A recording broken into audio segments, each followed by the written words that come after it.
Ya estamos. 1, 2, 3, 4, 5, 6, 7, 8, 9, 10, 11, 12. Esperemos que... Parece ser que tenemos problemas de... A ver. Muy bien, muy bien. Hola, hola. 1, ¿Ya 2. estamos? Y estamos aparentemente... hemos tenido problemas y nos hemos visto obligados a reconectar. Es sábado 16 de enero. Estamos reiniciando, retomando la transmisión que Sí, ya teníamos. estamos. Ojalá se puedan reincorporar los que estaban con nosotros, ojalá.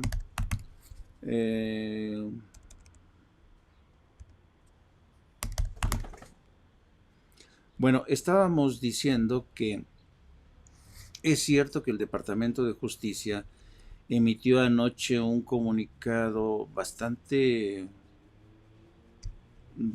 contundente y bastante, bueno, y un poco insolente, diría yo.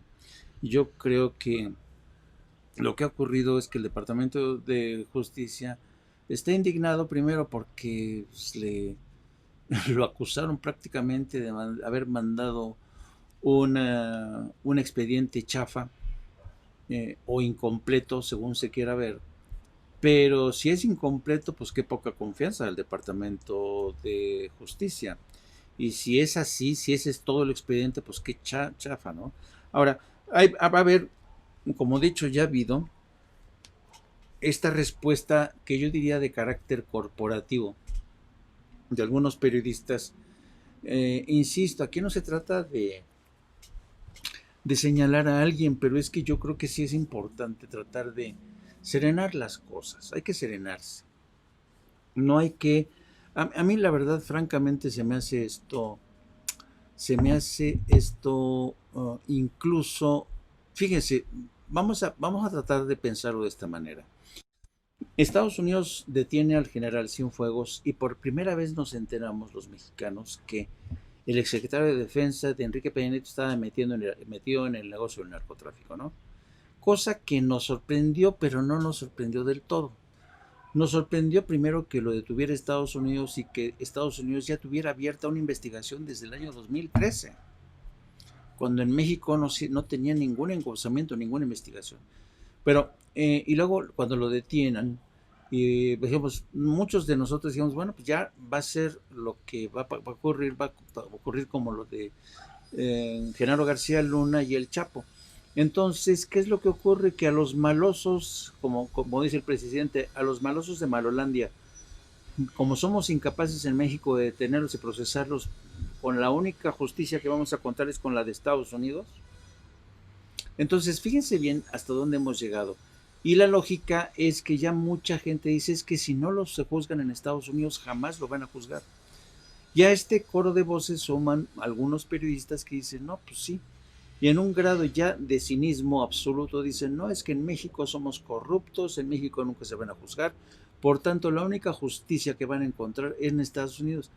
Y cuando escuchan esto del otro lado, de la agencia DEA y del Departamento de Justicia, no, pues a aquellos se les ponen dicen, no, pues hasta aquí nuestros periodistas que entienden bien todo este rollo, que son expertos, nos dan la razón porque los mexicanos son muy corruptos, son incapaces de juzgarse, ¿no? Entonces hay una especie de neocolonialismo instalado acá, ¿no? Una especie de neocolonialismo que piensa que solamente Estados Unidos es capaz de hacer las cosas bien. Y a mí me sorprende mucho esto. Yo fui corresponsal en Estados Unidos mucho tiempo y siempre me llamó la atención esto. Es decir, ¿por qué? No, pero en general, porque también fui corresponsal en Europa.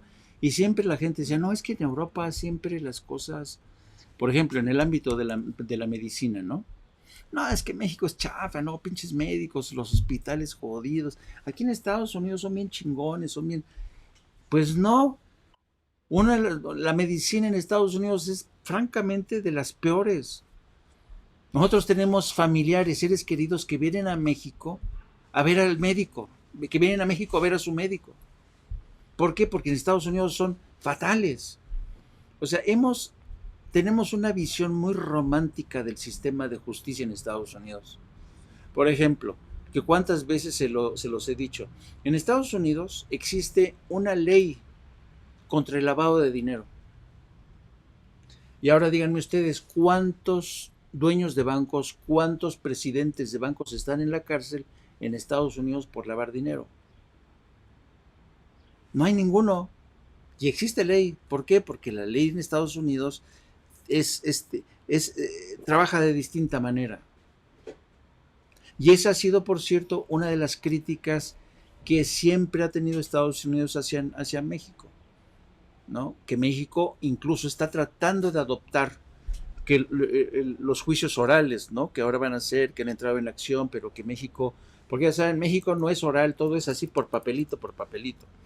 Entonces yo creo que hay gente que piensa que Estados Unidos es la neta del planeta. Ahora, bien, si el presidente y Marcelo no hubieran protestado por estos, no hubieran actuado de esta manera y se hubieran quedado, como dice Marcelo, callados, no, pues que se lo chinguen, total, ¿qué? Pero no es Salvador Cienfuegos, es México. Es México. Y esto sí, desde mi punto de vista, es trabajar a favor de la dignidad, que se restablezca finalmente la dignidad de México. Pero claro, eso tampoco les gusta a la oposición. Y la oposición va a decir, no, estos y son iguales de corruptos.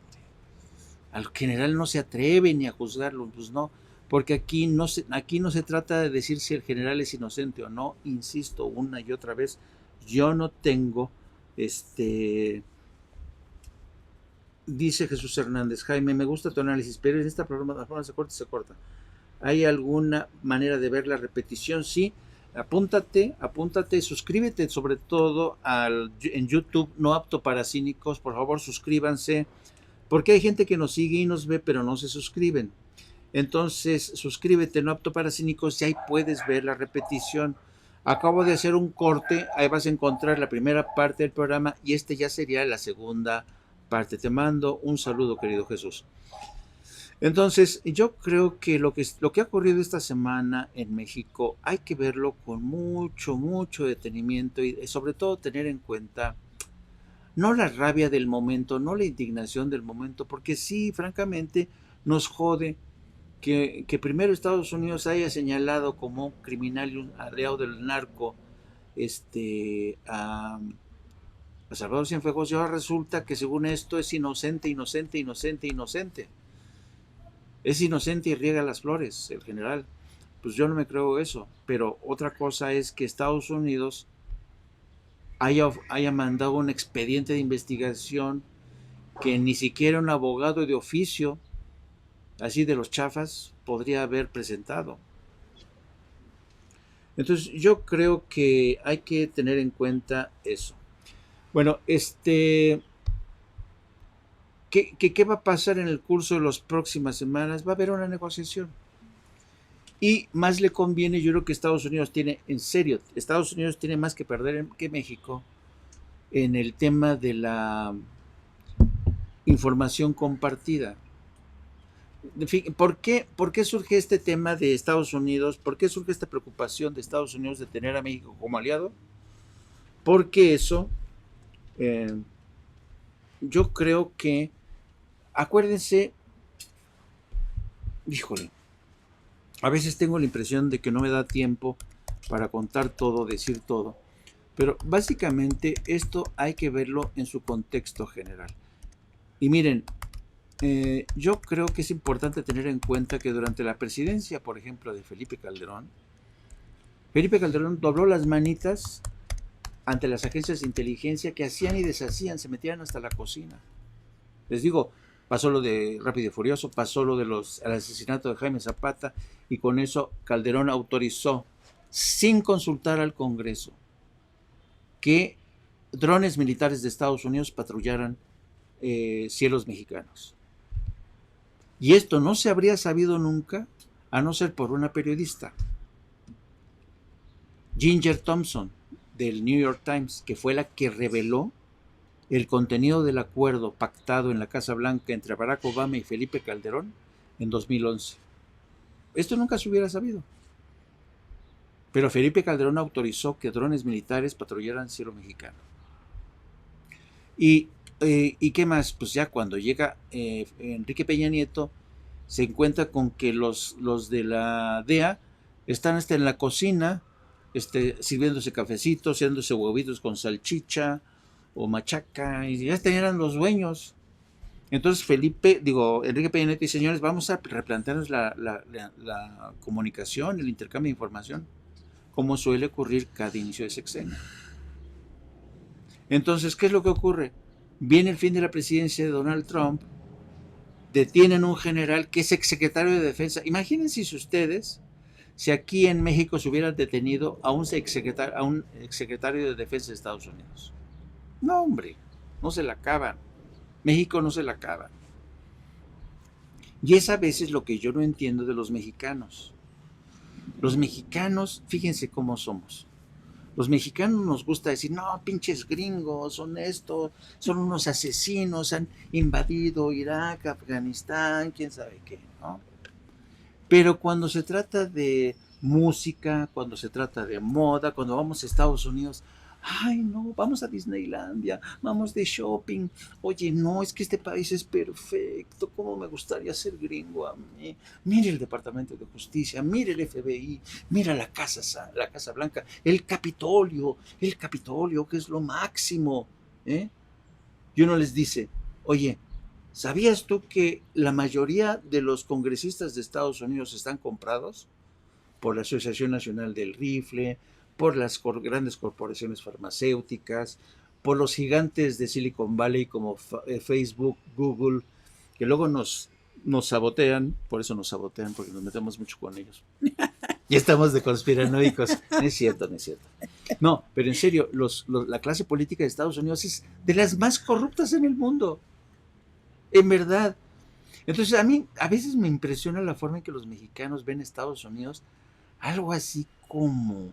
Y por eso muchos políticos mexicanos que defienden a su país, no, es que México nacionalista, pero roban y roban. Y cuando roban y ya roban un chingo, se compran su apartamento en Nueva York o en Miami.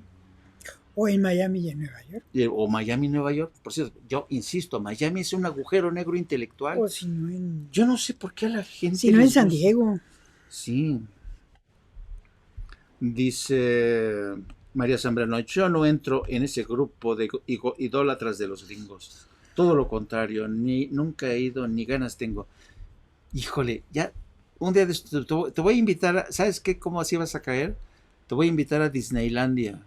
Y entonces vas a ver, porque no hay alguien, vas a ver cómo no hay alguien más experimentado en el arte de manipularte emocionalmente que Walt Disney, que la Disney Corporation. Entonces yo cuando te lleve arrastras, van a decir, no. María, hay que secuestrarla. Sí, y cuando te vea... La metemos en una bolsa. Una bolsa y que salga Mickey Mouse a recibirte, te está con su foto, vas a quedar así. Vas a andar flotando, María, vas a ver. Dice Hermate, si los gringos piden muchas cosas, pero no quieren colaboración, quieren sumisión, efectivamente. Ahí está. Efectivamente. Ahí está. Y dice Hermateshi, viendo el expediente, si eso es todo lo que tenían, pues menuda chapuza de investigación. Dice María Zambrano, no. Dice, yo rechacé una beca para ir a estudiar a Riverside. No, hombre, tampoco. Pues es que hubiese sido interesante. Oiga, es decir, si te dan una beca a algún país, sea Estados Unidos o el que sea, yo creo que es una de las grandes maneras de ir entendiendo qué pasa con el mundo. No importa si es Rusia, si es Estados Unidos, si es Inglaterra, si es Francia. No, platícale el caso de estas chicas de la universidad. Es que un grupo de chicas, bueno, con el programa, hay un programa, no, ya no lo hay, hubo un programa que creó Obama, que se llamó 1 millón de becas. Y estas becas se le daban principalmente a chicos que vivían con problemas económicos en zonas marginadas o en zonas indígenas. El programa era muy padre porque de lo que se trataba es de que se fueran a estudiar 6 meses.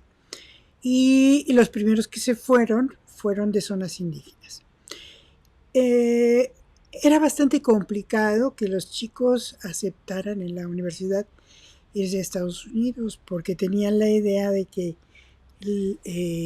se iban a contaminar de una cultura ociosa, capitalista,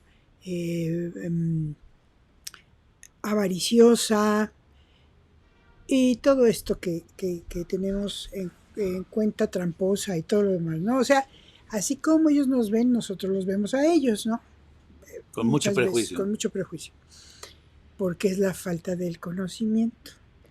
Pero bueno, un grupo de chicas, que son siempre las que se animan más rápido que los chicos, dijeron, bueno, pues vamos, ¿no?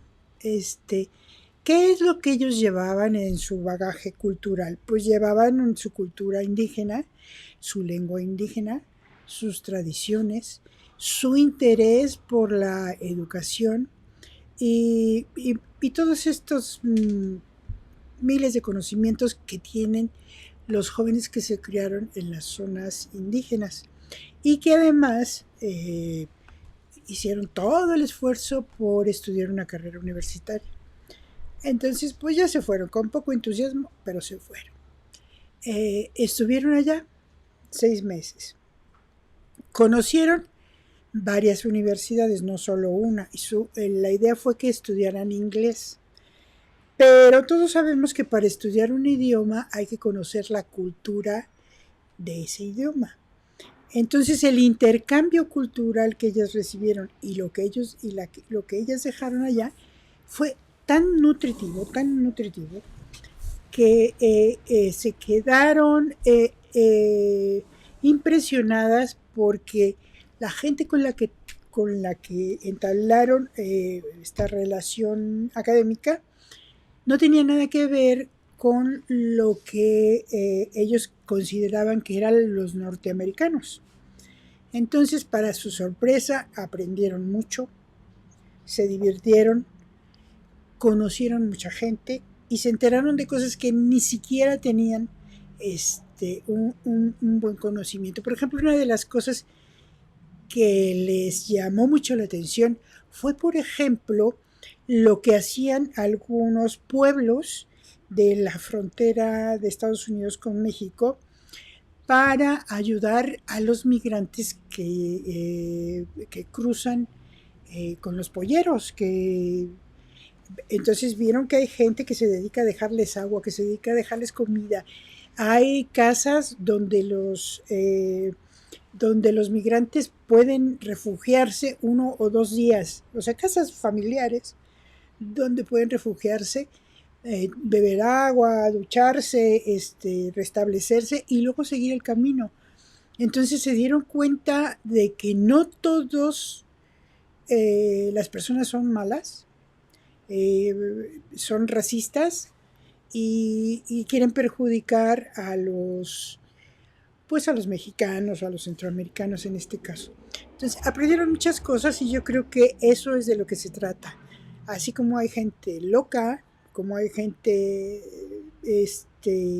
racista, como hay gente tramposa, como hay gente con muy poco conocimiento de lo que es México, hay gente que aunque no conozca México, es humana, tiene esa gran necesidad de expresar lo mejor de lo que tiene. Fue muy, muy productivo para ellos, para ellas, y estuvieron allá 6 meses, regresaron con un gran bagaje cultural aprendido allá y con la satisfacción de haber dado a conocer sus culturas. Sí, yo me acuerdo que cuando ya terminaban un día me topé con ellas, imagínense, chicas de pueblo, de educación indígena, y indígenas, chicas inteligentes y muy brillantes. Me acuerdo cuando me las encontré en Washington, me decía una de ellas. Luego, bueno, ¿cómo sientes tu experiencia? ¿Cómo ha sido? Dice, ay, señor, es que de verdad, yo pensaba que eran el demonio, porque en mi pueblo mucha gente somos de izquierda y nos decían que los gringos eran bien malditos, que eran como el demonio, pero no todos, oiga. Y entonces, digo, claro, así pasa, ¿no? Además, miren, yo les voy a decir una cosa. Siempre que despotricamos contra Estados Unidos, Europa, los franchutes, los belgas, los españoles, no se trata de... Yo creo que a veces uno cuando conoce cuando tiene la oportunidad de viajar y conocer estas culturas, y además otra cosa, es como si le tuviéramos miedo a que al entrar nuestra cultura, lo que nos hemos tenido de cultura de formación, al entrar en contacto con otra cultura, nos vamos a disolver, nos vamos a transformar, pues no. Yo creo que la cultura mexicana es tan fuerte, es tan potente. Otra cosa es que haya un chorro de mexicanos que son incultos, pero yo me acuerdo, por ejemplo, cuando alguna vez yo platicaba con Octavio Paz, ¿se acuerdan cuando el Tratado de Libre Comercio, con las negociaciones del Tratado de Libre Comercio, que por cierto Octavio Paz defendía? Claro, Octavio Paz no sabía de qué nos iba a traer el Tratado de Libre Comercio, pero él decía una cosa interesante, por lo menos en el ámbito cultural. Decía, mira, una cultura que es incapaz de exponerse, así, exponerse al sol, a las corrientes de aire, a otras influencias, una cultura que es tan insegura de lo que tiene, pues va a ser arrasada. Dice, pero la cultura mexicana es tan fuerte, es tan consistente, que no solamente no nos arrasan, no terminan, no nos desfiguran, sino que incluso nosotros exportamos esa cultura. Y vean el caso de Estados Unidos. Ustedes van a Estados Unidos y hay un proceso de creciente mexicanización de la cultura estadounidense.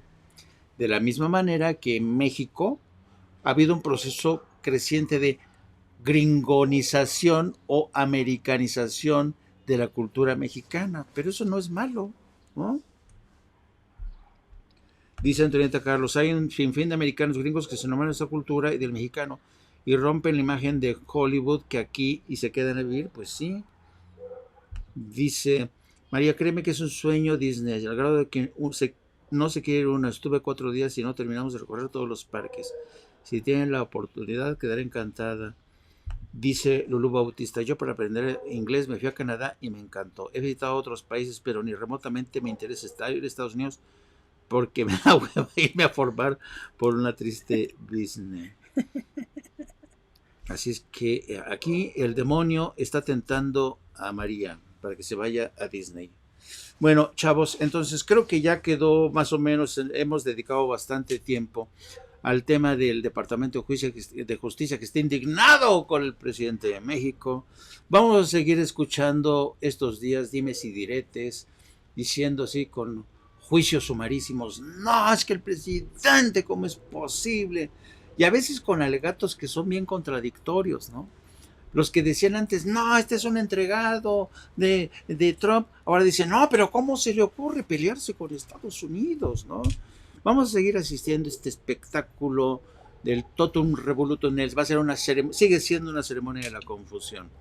Bueno, vámonos a otro tema que a mí se me es interesante tocar y tiene que ver con el inicio de, pues ya de las campañas que vamos a tener a la vuelta de la esquina. ¿Se acuerdan que esto lo comentamos desde esta semana?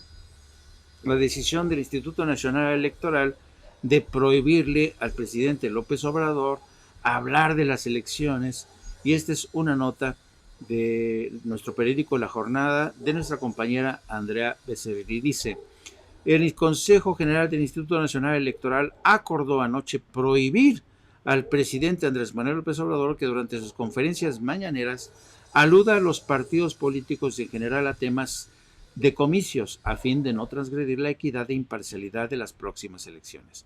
Tras una larga discusión y pese a la argumentación de los representantes de Morena de que la resolución vulnera la libertad de expresión y el derecho a la información del Ejecutivo, por 9 votos a favor y 2 en contra, el INE determinó que López Obrador deberá abstenerse de valoraciones de los partidos políticos. De acuerdo con el resolutivo, que solo los consejeros José Roberto Ruiz Saldaña y Norma de la Cruz votaron en contra, el presidente no podrá referirse en sus mañaneras a las prerrogativas de los partidos, a su financiamiento público, acceso a radio y televisión, a su vida interna, ni a la postulación de cargos, registro de candidaturas a los frentes, coaliciones, alianzas, ni a las campañas estratégicas, ni a las encuestas de intención de voto. ¡Órale! Esta es una lista interminable. Pues así de interminable ha sido siempre. El representante de Morena, Sergio Gutiérrez, presentó un recurso a fin de que el presidente del INE, Lorenzo Córdoba, y el consejero Ciro Murayama, quien elaboró el proyecto de resolución, se abstuvieran de participar por haber anticipado el contenido del mismo. La petición de que ambos se recusaran fue rechazada. Tras un ríspido debate en el que los representantes del PAN y el PRD sostuvieron que se trataba de una nueva embestida contra el INE. Órale, el PRD, ahora no, defendiendo al INE, ¿no? ¿Quién le iba a decir? Murayama argumentó que solo cumplían con el mandato del Tribunal Electoral de que el Consejo General del INE elaborara los parámetros. A mí me encanta cómo utilizan a veces estas palabras largas, ¿no? Parecen académicos. Elaborara los parámetros a los que deberá ajustarse el presidente durante sus mañaneras. Entonces, básicamente, esto es tratar de ponerle un bozal al presidente de la República, y entonces yo me pregunto, ¿hay al caso algún intento por coartar libertad de expresión del presidente? ¿Que el presidente no ha sido suficientemente respetuoso en los anteriores comicios electorales de los estados de no meterse en temas electorales? El presidente la vez pasada respetó eso. ¿Por qué desconfían tanto del presidente? ¿Es eso o es que de verdad quieren acallar, quieren taparle la boca al presidente? Yo sospecho que es lo segundo, porque yo insisto, y yo creo que tenemos suficientes indicios, que no pruebas, tenemos suficientes indicios para asegurar que Lorenzo Córdoba y Ciro Murayama han actuado de forma facciosa para beneficiar a un determinado grupo, ¿no? Entonces yo creo que la intención es, como decía el presidente, bueno, ¿qué es lo que quieren? ¿Me quieren amarrar los brazos? ¿Me quieren tapar la boca? Sí, señor presidente, y además que a la pata coja, usted dé las mañaneras así, a la pata coja. Pero yo les digo que no va a prosperar porque yo creo que, insisto, a estas alturas tratar de convertir al INE en el gran árbitro y juez de un proceso electoral, que lo es, pero además en censor de lo que puede decir el presidente de la República, francamente,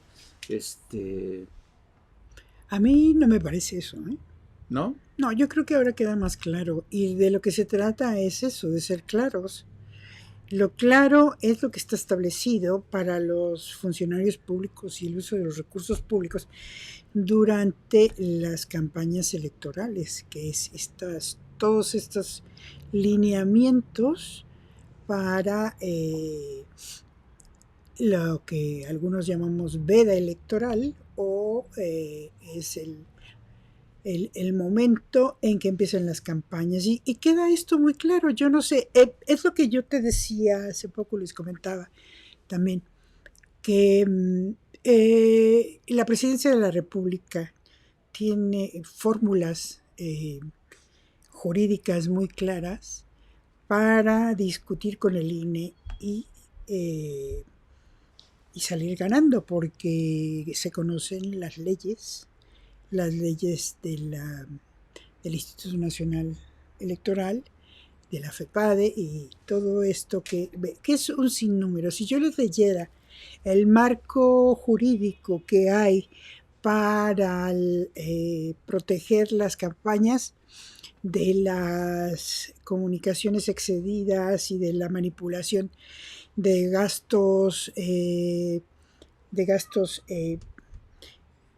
cargados al presupuesto, de gente para trabajar en ellas, pagadas por el presupuesto, echar mano de cuántos recursos se tiene. Entonces es un árbol de jurisprudencia bastante grande, Y aquí queda ya bien claro, o sea, es decir, ya ni está el piso bastante parejo. Y fíjense lo que dice, y tampoco es que no se pueda hacer.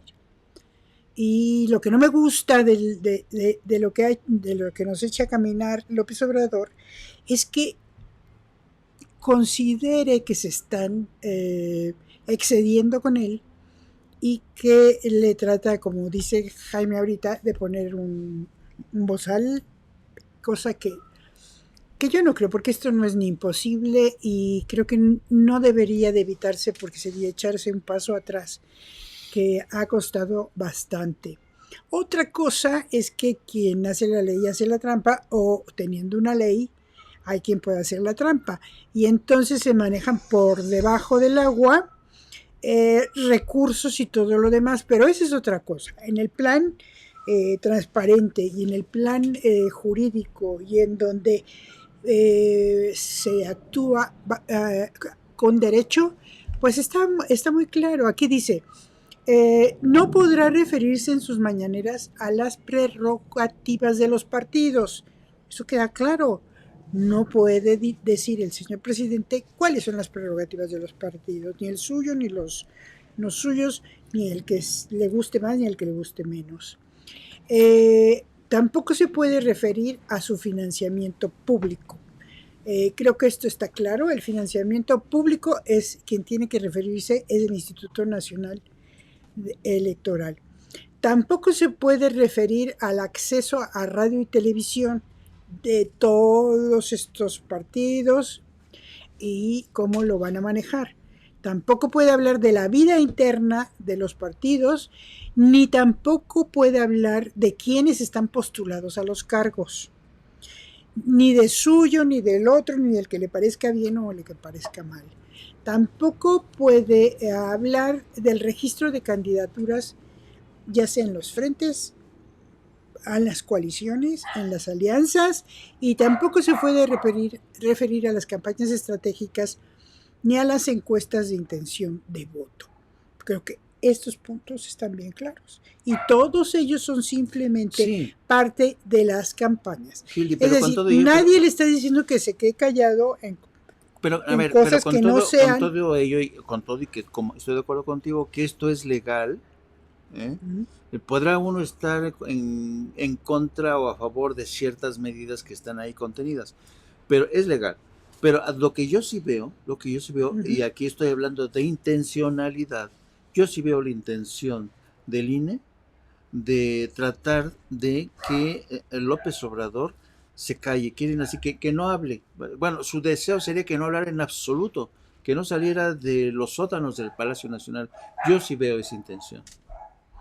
Bueno, puede ser la intención porque están representados todos los partidos para hacer un año más los lineamientos para estas campañas. Pero bueno, el representante, por ejemplo, de Morena, Sergio Gutiérrez, fue quien presentó un recurso para que el presidente del INE y Ciro Murayama... sí, eso ya lo dije. Bueno, pues entonces él presenta el recurso y fue rechazado en un debate ríspido. ¿Por qué? Pues porque se cumplía solo con el mandato electoral del Consejo General del INE.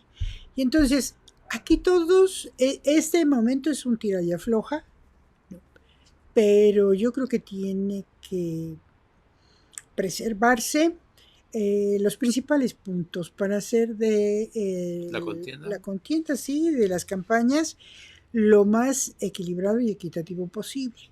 Bueno. Tampoco se le pide mucho. Bueno, eso es mi opinión. Vamos a dar, dice Lalo Ríos, ayer por coincidencia vi algo en los noticieros, una nota de vacunación breve, después todo un segmento del tema de la exoneración y el agravio de Estados Unidos por el caso Cienfuegos, info sesgada.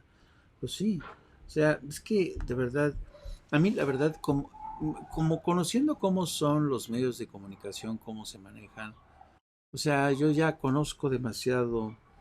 Dice Mirita, debemos ampararnos, es bueno usar la voz, pero hay que actuar. Estos señores rebasan sus competencias con estas decisiones. Bueno, vamos a pasar a un tema que realmente a veces, pero es un tema que no nos podemos olvidar. Yo creo que lo que ha ocurrido esta semana en particular en México ha sido una semana negra por el número de contagios y fallecidos. Eh, hay saturación de hospitales.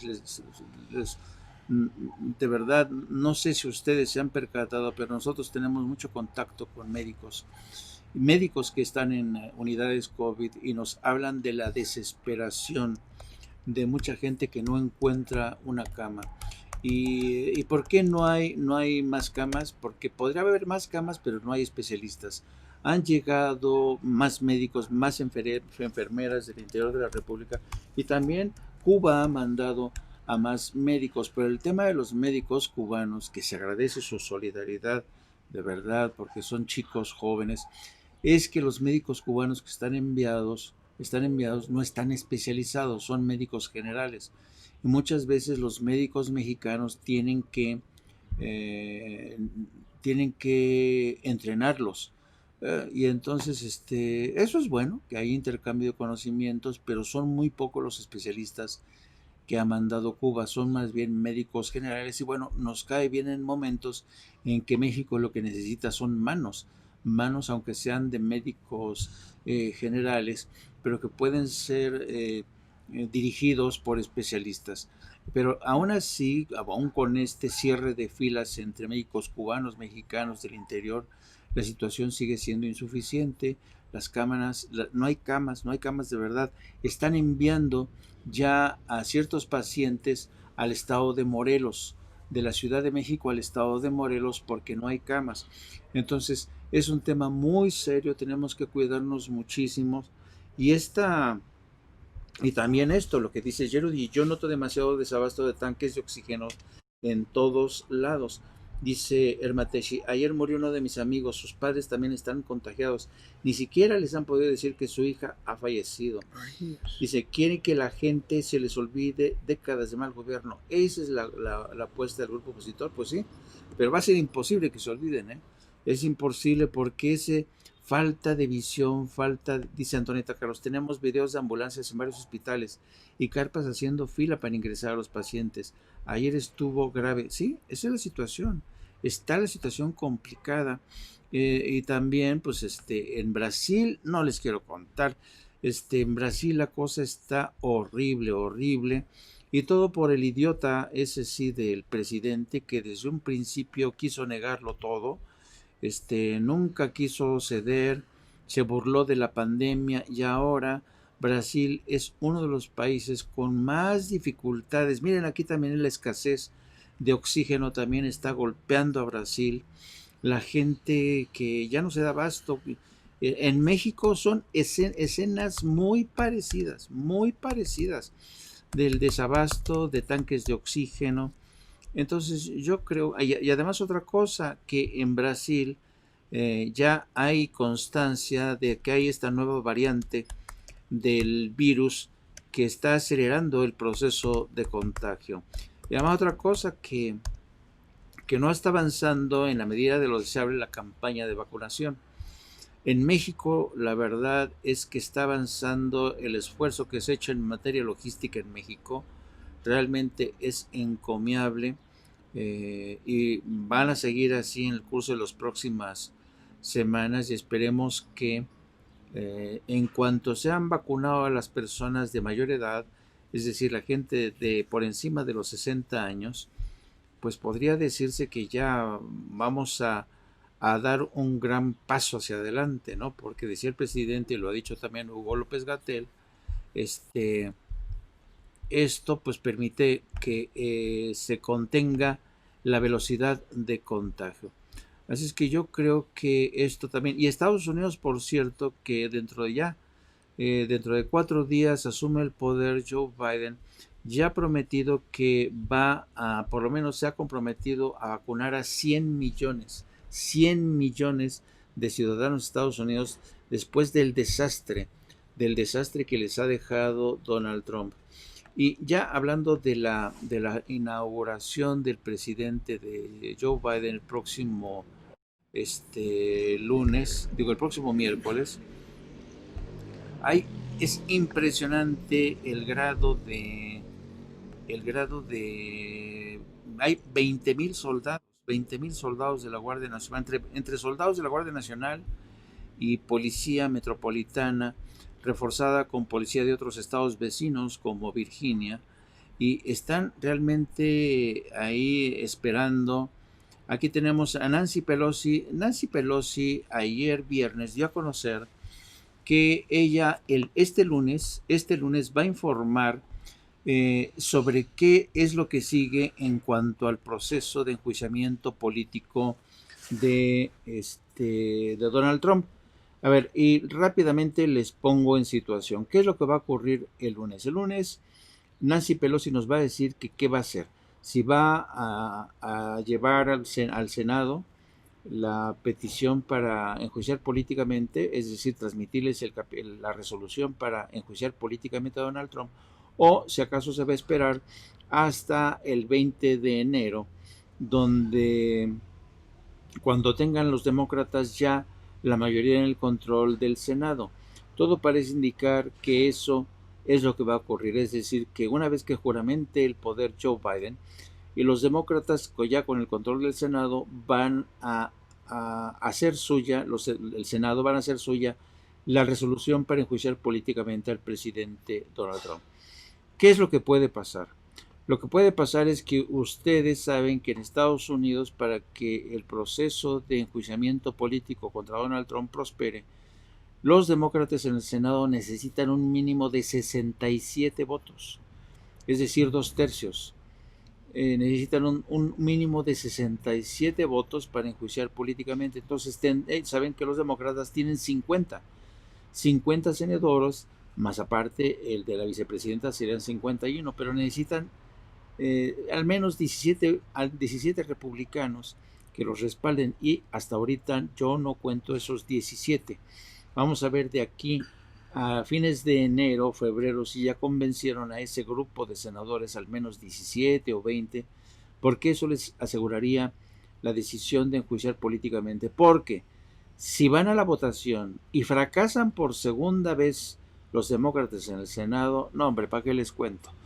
Donald Trump regresaría como ave fénix de las cenizas y no solamente se haría con el control del Partido Republicano, sino que tendría amplias posibilidades de presentarse a las elecciones en el 2024.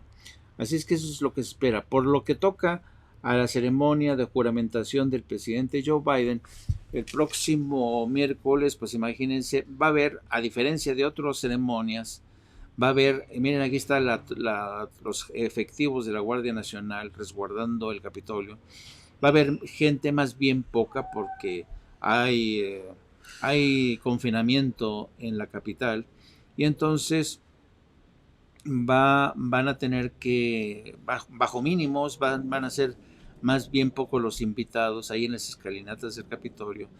Y el miércoles se inicia la presidencia del 46º presidente, que será Joe Biden. Será uno de los presidentes de mayor edad que asume el poder de, de Estados Unidos. Vamos a ver si finalmente se le pone un alto a la locura de lo que ha ocurrido en todo este tiempo. Vamos a estar muy pendientes de lo que ocurra en Estados Unidos el próximo miércoles, la próxima semana, porque hay rumores, ya saben, que de intentones de violencia, de ataques, de atentados, es decir, el legado que deja tras de sí Donald Trump. ¿Algo más, querida productora? Bueno, pues sobre eso nada más estas pesquisas que han hecho los investigadores acerca de qué pasó en ese asalto al Capitolio. Y bueno, también han encontrado que la policía que estaba fuera de servicio formaba parte de la mafia que entró al Capitolio. Y ahora la policía dice está entregando a los suyos. Este es de Washington Post. Y pues todo eso se oye terrible, ¿no? Uh-huh. Es así como los infiltrados de los infiltrados. Policías abrumados se enfrentaron y combatieron un mar frenético de alborotadores que transformaron la sede de la democracia en un campo de batalla. Ahora, los jefes de policía de todo el país se enfrentan a la incómoda realidad de que miembros de sus propias filas se encontraban entre la multitud que se enfrentó a otros agentes del orden. Se sospecha que al menos 13 agentes de la ley fuera de servicio participaron en el motín, un recuento que podría aumentar a medida que los investigadores continúan analizando los metrajes y registros para identificar a los participantes. Los líderes de la policía se están volviendo al FBI y están dando el paso sorprendente de recordarle a los oficiales en sus departamentos que la mala conducta criminal podría hacer que lo sacaran de las fuerzas y quedar entre rejas. Bueno, Así que es que es impresionante todo lo... es tan aberrante todo esto. y vamos a ver algo simpático para ya terminar. Ya son las 12 del día. Miren esto, las autoridades alimentarias de la Unión Europea han aprobado, ¿qué han aprobado? Esto le va a gustar a María, fíjense. Sospecho que le va a gustar a María esta decisión de la Unión Europea, fíjense. Las autoridades alimentarias aprueban de la Unión Europea el consumo de larvas. O sea, imagínense usted, no, hombre, ahora sí María se va a echar unos tacos de gusanos de maguey. El Organismo de Control de Seguridad Alimentaria de la Unión Europea ha aprobado preliminarmente el consumo de larvas de gusanos de la harina, por ejemplo, a la parrilla. Es cuestión de acostumbrarse, pero es muy sano. El Organismo de Control de Seguridad Alimentaria de la Unión Europea ha aprobado preliminarmente el consumo de las larvas, que también podrían ser molidas y convertirse en fideos o pasteles. Pero los químicos alimenticios confían en que puedan llegar a ser mucho más. Vimos que hay interés en usar este tipo de ingredientes novedosos en una enorme gama de productos alimenticios. Por ejemplo, imitando carne, en salchichas, pero también en bebidas. En otras partes del mundo, su consumo no es tan novedoso como en la Unión Europea. En Asia forman parte de la cocina hace mucho tiempo. También se encuentran en los menús de varios países africanos y se aprecian por ser nutritivas y ricas en proteína. Los científicos estiman que hasta 2050 habrá que alimentar a 9.000 millones de personas y esperan muchísimo de estos pequeños animales. ¿Qué tal? ¿Qué tal? Las larvas de gusano. Imagínense ya ahí los escamoles aquí en México, unos tacos de escamoles, dice Manuel Casas, unos tacos con salsa de chinche besucona. Ay, pura proteína, pura proteína. ¿Cómo? Yo no me explico. ¿Nos podemos hacer un taco de gusanos de maguey? Sí. ¿No? Sí, pero pensar que estos son es pura gusanos, proteína, Amelia, es que pura estos proteína. Son gusanos de la harina ya me da como repelús. Sí. Yo siento que... Dice, lástima que no son gusanos de maguey, dice María. Y con salsa de guacaperro. De guacaperro. Dice, bueno, por lo menos las larvas no van a estar en manos de Monsanto. Dice, aquí ya hay unas harinas de insectos, creo que también barras nutritivas. Órale. Sí, pues, esto que tomó bastante auge, ¿no? Que son los insectos, son proteínas de alta calidad. Ajá. Pues hay que entrarle a los chapulines. Dice Elizabeth, yo prefiero los frijoles, los frijolitos. No le saques, Elizabeth, no le saques. Perdón, no le saques, Elizabeth. Dice, yo prefiero frijoles. Y Manuel Casa aquí hace unas harinas de insectos, creo que también nutritivas. Sí, exacto, ¿no? Es una lástima que no sean gusanos de maguey. Ay, queridos amigos, pues pero nada. Bueno, pues ya pensando en que vamos a hacer no sé cuántos miles de millones sobre este planeta, unos preocupándose qué podemos darle de comer a tanta gente, y otros preocupándose de la planificación familiar y otros del control natal.